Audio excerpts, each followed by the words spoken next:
بسم الله الرحمن الرحيم شركتوكا قولياشا قرنكا مدنياشا لبدا قولي قدومياشا حزبية قرنكا مرتي شرفتا كالي مواطنين تا سومالي لان السلام عليكم ورحمة الله وبركاته mudanayaal maanta oo ay xukuumaddu xilka haysay sanad 3 bilood iyo maalmo waxa ii farxada in aan idinla wadaago xaaladda guud ee dalka wixii inoo qabsoomay iyada oo halbeeggeenu yahay qorshaha horumarinta qaranka iyo barnaamijkii xisbigu ku galay tartanka doorashada waxa kale oo aynu isla eegi doonaa hawlaha in hor yaalla ee mustaqbalka dhow iyo mustaqbalka fog walaalayaal waxaynu ku noolnahay adduun isbeddelka horumarka aqoontu dheeraynaya isbeddelkaasi wuxuu saameyn togan iyo tutoonba ku leeyahay nolosheenna wuxuu saameynayaa habka aad lagu fikiro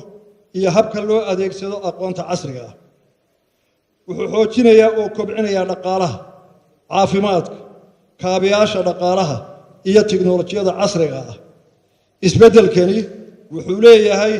dhinacyo taban waxaana ka mid ah wuxuu keenaa oo abuuraa bulsho kala fogaata dhinaca dhaqaalaha aqoonta iyo dhaqanka tiknoolajiyada cusubi waxay baabiinaysaa habnololeedkii inta badan bulshooyinka kala duwan ee adduunka isla markaana wuxuu keenaa isbeddelkani isbeddel cimilo oo horseeda abaaro duufaanno iyo roobab wakhtigooda seega arrintani waxayna faraysaa inaynu xoogga saarno ka fakirka mustaqbalka fog mudanayaal maanta Soomaaliland haddii aynu nahay guulaha aynu gaadhnay waxaynu ku hanannay gargaarka eebba kasta kow awoodeenna qaran oo isku duuban rajadeenna oo sarraysa hanka iyo himiladeenna oo fog ilaalinta gobonnimadeenna iyo ku dhaqanka shuruucda dalka mudanayaal adduunku sidiisaba waa tiro sagaalo oo ma tobnoobo guulaha aynu gaadhnay waxa garab socda dhinacyo wax ka qabasho u baahan inkasta oo aynu dadaalnay weli waxa inoo qabyo ah joojinta xaalufka deegaanka hoos u dhigga shaqo la'aanta baahsan ee dhalinyarada iyada oo la dardargeliyo mashaariicda iyo warshadaha dhismahoodu muddada jiitamayay ka hortagga xanafaha doorashooyinka ka dhasha iyo ka hortagga hagardaamooyinka cadowga Soomaaliland haddaba isweydiintu waxay tahay sidee baynu u waajahaynaa mustaqbalkeenna ma inaga oo isku duuban isku kalsoon iskaashanayna oo isu dulqaadanayna mise inaga oo iskhilaafsan dhexdeenna ka hardamayna oo kala xantaysanayna waxay ila tahay danteennu waxay ku jirtaa inagoo isku duubnaana oo xooggeenna saara nabadda horumarka dalkeena dhinacyada badan leh iyo u diyaargarowga duruufahayna hor yaalla xukuumadda aan odayga ka ahay iyadoo ka duulaysa aragtida guud mustaqbalka waxay muddadii ay xilka haysay qaaday tallaabooyinka soo socda nabadda waxaa la sameeyey wacyigelin ballaaran oo shacabka lagu dhiirigelinayo nabad ku wada noolaanshaha isdhexgalka iskaashiga iyo wada shaqaynta amniga iyo danta guud ee qaranka waxa tababaro istaba jooga la siiyay ciidamada kala duwan iyo garsoorka waxa la kordhiyay daryeelka dhaqaalaha ciidamada 630 waxa si xoog leh kor loogu qaaday qalabka iyo saanada ciidanka si ay awood buuxda ugu yeeshaan sugidda amniga iyo difaaca dalka waxa la diyaariyay ogolayaasha hor yaalla xeerka xaqsiinta iyo hawlgabka ciidamada qalabka sida si loo sugo xuquuqdooda iyo daryeelkooda sidoo kale waxa la kordhiyay boqolkiiba 35 daryeelka dhaqaalaha bahda garsoorka si kor loogu qaado haybadda iyo maamuuska ay mudan yihiin bahda garsoorka waxa la dhabarta hufnaanta maamulka iyo daahfurnaanta dawladdu tahay waa maamul wanaag si loo hubiyo tirada hantida dawladda waxa la diiwaan galiyay tiro badan oo hanti maguurta ah oo gaaraysa 4268 dhismayaal dawladdu leedahay waxa dib loo qaabeeyay nidaamka iyo daahfurnaanta tartanka qandaraasyada dawladdu bixiso ilaa hadda waxay dawladdu bixisay 136 qandaraas kii u dambeeyay shalay la bixiyay oo dhammaantood loogu tartamay si daahfuran tartamayaashay qandaraasyadu waxay ka marakaceen xilkaasnimada dhexdhexaadnimada iyo hufnaanta shaqada xubnaha guddida qaranka ee qandaraasyada si loo xoojiyo isku xidhnaanta dawladda waxa wax ka bedel iyo kaabis lagu sameeyay xeerka ismaamulka gobolada iyo degmooyinka xeer lambar 23/2002 xeerkan waxa uu dib u habaynayaa adeegyada ay bixiyaan maamulada gobolada iyo degmooyinka waxaanu ku waajibinayaa mas'uuliyad dheeri ah maamulada degmooyinka dalka waxa uu tashiilayaa dhaqaalaha ku baxa golayaasha dawladda hoose si loo kordhiyo adeega gaaraya muwaadinka cashuur bixiyaha mudanayaal inkastoo aynu xagga amniga ka qaadnay tallaabooyinka kor ku xusan haddana weli waxaa jira hawlo u baahan wax ka qabasho colaadda iyo xurgufaha beelaysan ee ka dhexdhaca bulshooyinku wada deegaanada iyo gobollada dalka waxaanu ku talinaynaa in dhammaanteen aynu xoogga saarno sidii loo joojin lahaa xurgufaha beelaysan xurgufahani waxay inagu hayaan dhimasho badan khasaare dhaqaale iyo kala fogaanshaha dadka walaalaha ah taas oo keenaysa dib u dhac weyn ma suurtoobayso inaynu samayno horumar caafimaad iyo waxbarasho wanaagsan iyo in aynu maalin walba ku jirno gurmad ciidan iyo culimo iyo guurti iyo odayaal iyo xukuumadba kala dhex taagan laba beelood oo walaalo oo fooda iskula jiro shaqo la'aanta dhalinyaradu waxay halis ku tahay amniga dalka waxa abuurmay kooxo dhalinyaro ah oo ku kaca fal dambiyeedyo ay ka mid yihiin isticmaalka muqaadaraadka taas oo kordhisa shilalka baabuurta iyo dembiyada ka dhaca dalka xukuumad ahaan waxaanu wada qorshayaal badan oo laga hortagayo dembiyada dhalinyaradu ku kacaan balse waxaan ku boorinayaa waalidiinta culimada aqoon-yahanka ganacsatada iyo guud ahaan shacabka inaynu ka wada shaqayno sidii shaqooyin loogu abuuri lahaa dhalinyaradeenna mudanayaal xukuumaddu waxaynu dhisannay oo awoodda fulnad loo siiyey in ay hubiso in muwaadinku helo adeegyada bulsho ay ka mid yihiin cunto biyo caafimaad waxbarasho iyo shaqaabo xukuumaddu ay siisay ahamiyad ballaaran horumarinta caafimaadka iyo dib u qaabaynta adeega caafimaadka ee ay bixiyaan isbitaallada dalku sanadkii indhaafay 2018 waxa dib loo furay ama la dhisay 65 xarumood oo caafimaad oo cusub oo qabanaya daryeelka hooyooyinka iyo dhallaanka waxa qalab caafimaad oo kala duwan loo kordhiyay isbitaallada magaalooyinka laascaanood ceerigaabo burco ceelaf weyn buuhoodle oodweyne gabiley berbera iyo xarunta TB-da hargeysa waxa cudurrada faafa laga talaalay 659 oo caruur ah oo da'doodu ka hooseyso 5 jir oo kala jooga gobollada dalka oo dhan dadaalka lagu jiro kor u qaadista adeega caafimaadku wuxuu kor u qaaday kalsoonida ay shacabku ku qabaan adeegyada caafimaad ee ay bixiyaan isbitaallada dalkeena tirada isticmaalka adeegyada caafimaad ee isbitaallada dalku wuxuu kordhay 130% waxa la curiyay siyaasadda guud ee caafimaadka dalka iyo siyaasadda maareynta iyo maamulka caafimaadka dhimirka dadka qaba mudanayaal xukuumaddu waxay aaminsan tahay inay waxbarashadu tahay furaha horumarka iyo iftiinka nolosha sidaa darteed waxaan xoogga saaray dib u habaynta iyo tayeynta waxbarashada waxaa 20% kor la kordhiyey mushaharka iyo gunnada macallimiinta dugsiyada dawladda waxa markii ugu horeysay la furay dugsiga tababarka macallimiinta qaranka si kor loogu qaado tayada macallimiinta waxaanu hirgelinay siyaasadda ah arday kasta ha helo buugaagta manhajka waxbarashada waxaana la qaybiyey 1,200,000 oo buug oo la gaarsiiyay ardayda gobolada oo tiradoodu dhan tahay 154,000 oo arday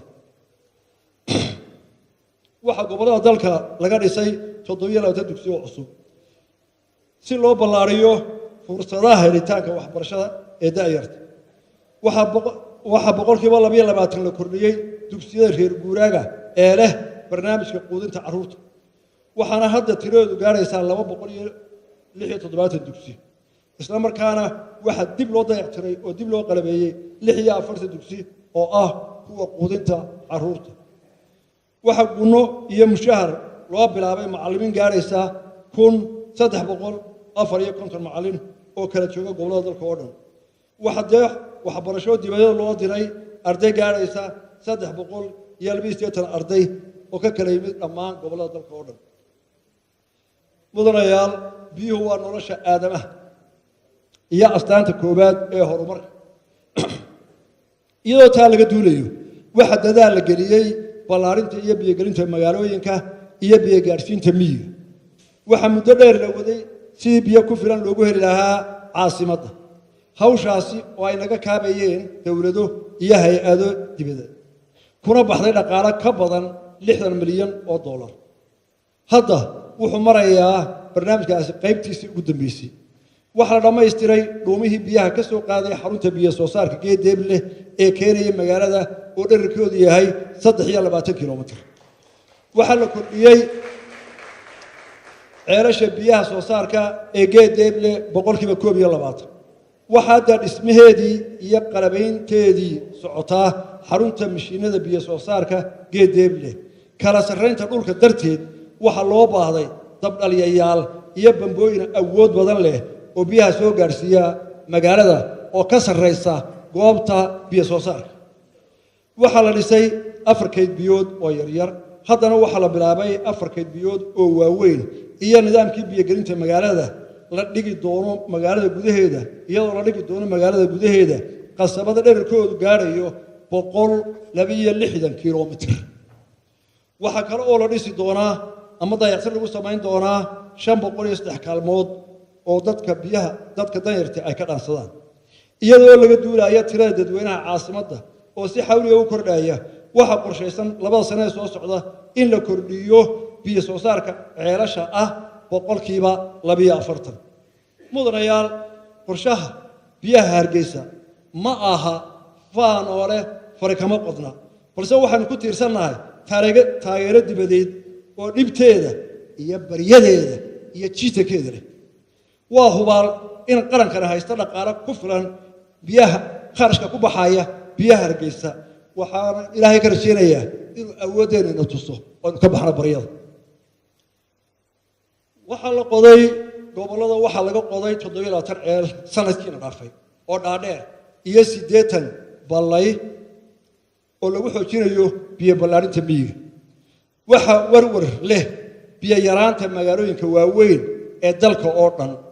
oo shacabka ku nool si kordhiya maalin walba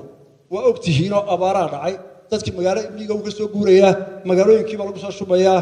magaalooyinkana biyo waa ku yar yihiin marka waxa taala in ka fikirno istaraatiijiyadii dadka magaalada ku soo ururiya biyo loogu heli lahaa mudanayaal dhismaha mustaqbalka dhalinyaradu waa dhismaha mustaqbalka iyo quruxda dalkeena xukuumaddu iyadoo ogsoon muhiimadda dhismaha dhalinyaradu u leedahay qarankan waxa la abuuray barnaamijka shaqo qaran ee dhalinyaradu ka hawlgelayso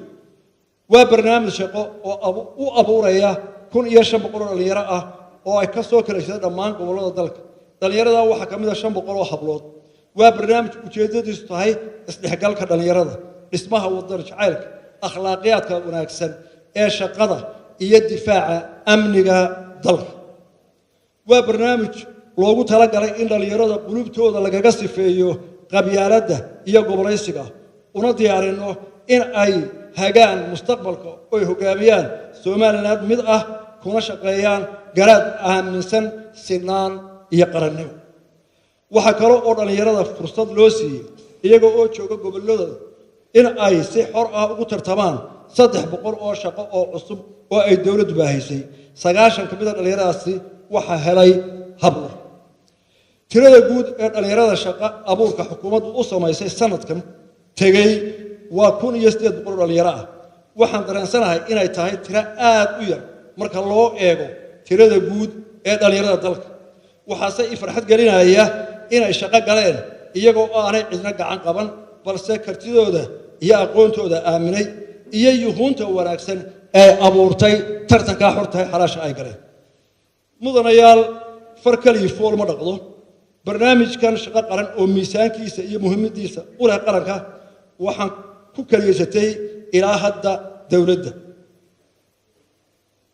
waxaan ku talinayaa in qaranku ka wada qayb qaato gelinta dhalinyarada shaqo gelinta dhalinyarada iyo socodsiinta barnaamijka shaqo qaran mudanayaal dhaqaaluhu waa saldhigga horumarka ee dal kasta dunida u yaala dhaqaalaha la'aan horumar lama gaadho haddaba iyada oo taas laga duulayo waxay xukuumaddu u tafaxaydatay si dhaqaalaha dalka loo kobcin lahaa inaga oo isku tashanayna waxay xukuumaddu xoog saartay wax soo saarka beeraha xoolaha kalluumaysiga iyo khayraadka dhulka hoostiisa ku duugan dhanka beeraha waxa la xoojiyay beeridda dalagyada kala duwan ee banka wajaale beer iyo xaaxi si loo dhiirigeliyo wax soo saarka beeraha loona beegsado isku filnaanshaha dhinaca wax soo saarka ee mustaqbalka waxa la beeray 2300 oo hektar oo ku kala yaala xaaxi beer iyo wajaale waxa la siiyay cagafyo ay beeraha ku qotaan degmada Gatiitaley iyo Oodweyne waxa bogaadin mudan shacab weynaha Somaliland oo u jeestay in ay sanadkan beeraha iyo wax soo saarka xoog iyo tacab badan galiyaan sanadkan gobolada dalka oo dhan waxa laga hirgeliyay beero cusub oo qaarkood ay ku shaqeynayaan hab casri ah oo loo yaqaan aqalada cagaaran greenhouse waxaan sidoo kale ammaanayaa in sanadkan beeralayda dalku soo saareen khudrad aad u badan oo ugu yaraan 70% ku filaatay baahida suuqa khudaarta ee dalka xoolaha waa laf dhabarta dhaqaalaha dalkeena in badan dadkeenu waxay ku tiirsan yihiin xoolaha nool haddaba si loo daryeelo caafimaadka xoolaha waxaa la talaalay 3 milyan oo neef oo ay ka faa'iideysteen qoysas badan sidoo kale waxa xanuuno kala duwan laga daweeyay in ka badan 2 milyan oo neef oo kala jooga gobolada dalka oo dhan waxa lagu dadaalay sidii xoolaha dalkeena loogu heli lahaa suuqyo dibadeed si loo dhiirigeliyo dhoofka xoolaha inkastoo dadaalkaasi aan wali midho badan dhalin haddana xukuumad ahaan iyo qaran ahaan ka daari mayno inaanu ka jibbo keenno arrintaas oo xoolaheena suuq u helo xukuumaddu waxay dadaal xoog la gelisay sidii loo suurtagelin lahaa in xooluhu helaan seerayaal iyo dhul daaqeen ay ku badbaadaan xilliyada abaaraha iyo baadyaraanta taasina waa hawl u taalla dawladda oo dhan xil gaarna ka saaran yahay labada aqal ee sharci dejinta iyo dawladaha hoose si aynu dadkeena uga dhaadhicinno in la sameeyo oo la soo celiyo seero xoolo ku baxaan waqtiyaha abaarta kalluumaysiga kalluunku waa khayraadka sidii la rabay aynaan uga faa'iideysan waxaase hadda socda qorshayaal ay xukuumaddu ku dhiirigelinayso in kalluunka ka helo saami wanaagsan suuqyada dalkeena iyo kuwa jaarkaba lana taageero ganacsatada ku hawlan kalluumaysiga waxaa loo qaybiyay qaboojiyaal waaweyn magaalooyinka maydh laasqoray bullaxaar berbera saylac iyo burco arrintani waxay wax ka tartay wax soo saarka iyo dabashada kalluunka sidaa awgeed xaddiga kalluunka ee la soo dabay sanadkii tegay wuxuu kor u kacay 200 oo tan 2,000 oo tan mudanayaal kaabayaasha dhaqaalaha sida wadooyinka dekedaha garoomada diyaaraduhu waxay qayb weyn ka qaataan horumarka iyo koboca dhaqaalaha sidaa daraaddeed xukuumaddu waxay muhiimad gaar ah siisay horumarinta casriyeynta kaabayaasha dhaqaalaha waxaa la bixiyey qandaraaskii lagu dhisayay dhismihii dekedda berbera waxaana la bilaabay dhismihii ballaarinta iyo casriintii dekedda weyn ee berbera waxaa bilaabmay dhismaha jidka halbowlaha u ah ganacsiga in laga dhexeeyo dalalka aan jaarka nahay gaar ahaan Ethiopia ee berbera corridor waxaa mudnaanta la siiyey dhismayaasha bridge-yada iyadoo aynu ognahay xilliyada roobada inta dadka daad qaado iyo dhimashada inaga soo gaadha waxaana la dhagax dhigay bridge-kii ugu horreeyey oo ah degmada Dacarbur dhismaha jidkaasi waxa uu qaadan doonaa muddo 2 sano ah waa jid weyn oo aynu higsanayno inuu kaalin muhiim ah ka qaato isku xirka dhaqaalaha iyo isdhexgalka bulshooyinka gobollada Geeska Afrika waxa la dhisay muddadii sanadka ahayd 6 kiiloomitir oo ka mid ah wadada Ceergaabo Burco waxa la dayactir lagu sameeyay 80 kiiloomitir oo ka mid ah wadooyinka isku xidha Hargeysa iyo Burco Hargeysa iyo Kalabayn Laascaanood iyo Tukarraq waxa hadda dhismihiisii la wadaa 60 kiiloomitir oo ah wadada isku xidha Hargeysa iyo Kalabayn waxa dib loo dayactiray bridge-yada kala ah Xamaas Geelokor iyo bridge-ka Dooxa Abadweyne waxa dhismihiisii socdaa bridge-ka isku xidha magaalada Boorame iyo jaamacadda Amuud waxa la casriyeeyay nidaamka wadamarista gaadiidka nidaamka qaadashada liisamada iyo taarikada gaadiidka intaba mudanayaal abaaraha iyo isbeddelka cimiladu adduunka waa xaqiiqo raadkeedu ka muuqdo dalkeen waxay markhaati u tahay abaaruhu ku soo noqday dalkeena iyo roob yaraanta arrintaas waxay saameyn ku yeelatay habnololeedkii dadka dunyada iyo deegaankaba xukuumaddu waxay gurmad ka gashay dhibaatooyinkii ay keeneen duufaanadii saqar iyo raadadkii ay reebeen abaarihii dheeraa xukuumaddu waxay raashin iyo biyo gaarsiisay in ka badan 245 kun oo qoys oo u dhigma 1,200 kun oo qof xukuumaddu iyadoo kaashanaysa beesha caalamka waxay sidoo kale gaarsiisay gargaar 431 qoys una dhigma 2 milyan oo qof oo gargaarkaas oo lacag ahaan u dhigma 20 milyan oo dollar dadka ku caydoobay duufaanadii saqar xukuumaddu waxay gaarsiisay 9 kun oo neef oo ari ah waxa dib u xoreyn loo sameeyay 370 qoys oo ku caydoobay abaaraha ka dhacay dalka sanadii hore sidoo kale xukuumaddu iyadoo ka hortagaysa nabaad guurka iyo xaalufka deegaanka waxay bilowday mashruuca dhir beerista waxaana sanadkii tagay beertay 25 kun oo geed oo kaliya aadna way u yartahay waxaan 15 abriil ee sanad kasta u astaynay in ay noqoto maalinta xuska deegaanka iyo dhir beerista Soomaaliland waxaan ku boorinayaa oo aan qoreeshana ka codsanayaa inaanu ka wada hawlgalno in sanad walba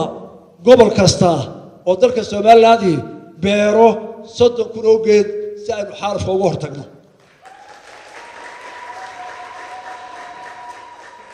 cimilada adduunka ee isbedelaysa abaaraha iyo roob yaraantu waa dhibaato ka awood badan bini aadamka waxa maanta dalkeena u baahan gargaar degdeg ah in ka badan 100 milyan iyo 500 kun oo qof oo qoys ay abaaruhu imika taabteen oo qaarna u baahan yihiin haddaba gurmad bilowga qaarna 2 bilood hadduu roobku dib waayo u baahanayaan taasina waa xilina wada saaran haddaynu nahay golayaal ganacsato iyo dadweyne dhammaanteen inaan u diyaar garowno gurmadka dadka lagu sababta bixinayo sidaa daraateed waxaan ku baaqayaa qaranka Soomaaliland dawlad iyo shacabba in aynu iska kaashano u gurmadka dadkeena abaaruhu tabaaleeyeen doorashooyinka mudanayaal sidaad la socotaan dastuurkeenu wuxuu ina farayaa in 5 sano mar la doorto golayaasha qaranka madaxweyne ku-xigeenka golayaasha sharci dejinta iyo golayaasha deegaanka sidaa daraadeed xukuumaddani waxay u hoggaansan tahay sida uu farayo dastuurka qaranka siyaasadda arrimaha dibadda mudanayaal siyaasadda arrimaha dibadda waxay ku dhisan tahay nabadgelyo daris wanaag iyo iskaashi dhex mara dalalka gobolka iyo caalamka oo dhanba si aynu u adkayno seeska iyo xaqiijinta siyaasaddeena dibadda waxa buddhig u ah 3 tiir ictiraaf raadin kasbashada taageero dhaqaale oo caalami ah oo loo helo dib u dhiska dalka iskaashi isqadarin iyo nabad ku wada noolaanshaha dalalka deriska ah iyo guud ahaanba caalamka waxaanu xiriiro badan la samaynay dalalka caalamka kuwa inala saaxiibka ah kuwa ka soo horjeeda qadiyadeena iyo kuwa labada dhexdooda taagan intaba waxaanu kulamo hawleedyo muhiim ah la yeelanay aqoon-yahano siyaasiyiin iyo diblomaasiyiin caalami ah oo taageera Somaliland kuwaas oo keenay qoraallo muhiim ah iyo talooyin dhaxalgal ah waxaanu taageero diblomaasiyadeed ka helnay dalalka aynu saaxiibka nahay waxay ku qanciyeen badiba dalalka caalamka ugu tukan weyn leh in Somaliland taagan tahay waqtigii bulshada caalamku dhex gali lahayd dalalka Somaliland iyo Soomaaliya dawladda Turkiga ayaanu in badan ka wada hadalnay iyadoo oo doonaysa inay kaligeed in la dhexaadiso inaga iyo Soomaaliya hase yeeshee annagoo dareensan 7 sano oo Turkigu arinta ku jiray in aanay wax midho ah dhalin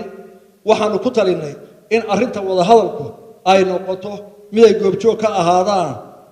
ka wada noqdaan dhammaan dawladaha iyo ururada caalamiga ah ee arinta wada hadalka u diyaarka ah ama daneeya waxa si toos ah noola soo xiriiray dawladda Sweden iyo dawladda Switzerland oo mid waliba gaarkeeda diyaar ugu tahay inay wada hadalka Somaliland iyo Soomaaliya ay martigeliso Somaliland way aqbashay labada martiqaadba waxa muuqata in caalamka badankiisu garwaaqsaday in la joogo waqtigii la kala guri lahaa Somaliland iyo Soomaaliya annagu xukuumad ahaan waxaanu qaadanay siyaasadda ah in mushkiladda loo galo si nabad ah oo lagu dhameeyo wada hadal iyo nabadgelyo mar walba waxaanu ka fogaanaynaa wixii keeni kara xasarad iyo colaado hor leh maadaama Somaliland ay waayo arag u tahay riiqda colaadaha siyaasadda nabadeed ee aynu qaadanay waxay keentay in wufuud caalami ah oo badan inoo yimaadaan oo arinta ku hawlanay sidoo kale waxaanu martiqaadiyo ka helay dawladaha aynu saaxiibka nahay iyadoo oo la kaashanayo bulshada caalamka iyo saaxiibada Somaliland taageera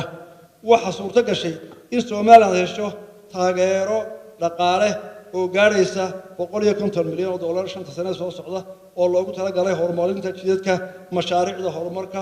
ee uu fuliyo sanduuqa horumarinta Somaliland shanta sano soo socda waa sanduuq la SDF waxaanu qorsheynaynaa in Somaliland iyo qaramada midoobay yeeshaan nidaam iyo qorshe u gaar ah Somaliland oo ay Somaliland ku hesho saamiga saxda ah ee deeqaha ay bixiso qaramada midoobay Somaliland United Nations Special Arrangements sida bulshada caalamku horeba ugu sameysay qorshaha u gaarka ah qaramada midoobay waxaanu ugu baaqaynaa inay ilaaliyaan xaq soorka cadaaladda ee saamiga gargaarka ay bixiyaan Soomaaliya waxaanu xad kala leenahay maamul goboleedka Puntland waxaanu u haynaa Puntland walaalnimo iskaashi iyo nabadgelyo waxaase maalmaha dambe soo kordhaya ciidamo maamulkaasi ka mid ah oo ka soo gudbaya xadka inoo dhaxeeya falal nabadgelyo darra'ana ka sameeya gudaha Somaliland Soomaaliya waxaan ugu baaqaynaa inay ka fogaato wixii nabadgelyada iyo xasiloonida gobolka waxyeelaya waxaanu ka digaynaa haddii waanadayada la weelayn waayo in dawladda Somaliland ay waajib ku tahay inay ilaaliso nabadgelyada iyo hantida muwaadiniinta Somaliland waxay diyaar u tahay inay door weyn ka ciyaarto isbeddelka dhaqan-dhaqaale ganacsi iyo bulsho ee ka socda geeska Afrika hase yeeshee jamhuuriyadda Somaliland waa qaran madax bannaan oo weligii jiray haddana jooga kana jiri doona gobolka geeska Afrika iyo caalamkaba waa qaran ku leh qaybtiisa iyo miisaankiisa isbeddelka ka socda geeska Afrika cidda Somaliland iska ila tirtaa waxay xagal daacinaysaa isbeddelka iyo horumarka uu beegsanayo geeska Afrika waxayna si taban u saameyn doontaa horumarka iyo iskaashiga gobolka mudanaya waxaanu nahay qaran madax bannaan oo leh dastuur shacabku u codeeyay golayaashiisa qaranna ku soo doorta cod shacbi ah qof iyo hal cod waa dimuqraadiyad dhif iyo naadir ku ah Afrika iyo in badan oo adduunka ah shacabka Soomaaliland waxaan ugu baaqayaa inay u midoobaan danta qaranka ku fara adeegaan nabadgelyadooda u dadaalaan horumarka ka fakaraan mustaqbalka fog iyo aayaha ubadkooda dariska iyo caalamkana kula noolaadaan nabad iyo iskaashi wassalaamu calaykum waraxmatullaahi wabarakaatuh